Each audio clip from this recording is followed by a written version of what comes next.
कृषी अंतर्गत राज्य कृषी यांत्रिकीकरणामध्ये मोठ्या प्रमाणात सोडत झालेली आहे। बऱ्याच लाभार्थींनी लकी ड्रॉ मध्ये नंबर निघालेले आहेत। ड्रॉ झाल्यानंतर यंत्र खरेदी करण्यासाठी पूर्वसंमती मिळणे आवश्यक असते।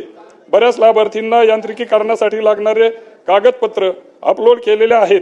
दिनांक 25 नोव्हेंबर 2025 पासून ते आजपर्यंत पूर्वसंमतीचे देण्यासाठी ऑनलाईन टॅब बंद आहे। सदर टॅब चालू नसल्यामुळे लाभार्थींना पूर्वसंमती मिळत नाही आणि पूर्वसंमती न मिळाल्यामुळे लाभार्थी यंत्र खरेदी करता येत नाही।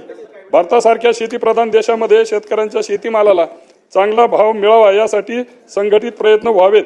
पारंपरिक पद्धतीने कृषी उत्पन्न बाजार समिती शेतकऱ्यांना न्याय देण्यास असमर्थ ठरत आहे आणि म्हणून त्यामुळे आधुनिक तंत्रज्ञानाचा वापर करून शेतकऱ्यांना शेतमाल त्या ठिकाणी शहरी भागात ग्राहकांना तत्परतेने उपलब्ध होण्यासाठी डिजिटल इन्फ्रास्ट्रक्चर उभा करावं ही विनंती मी या ठिकाणी करतो।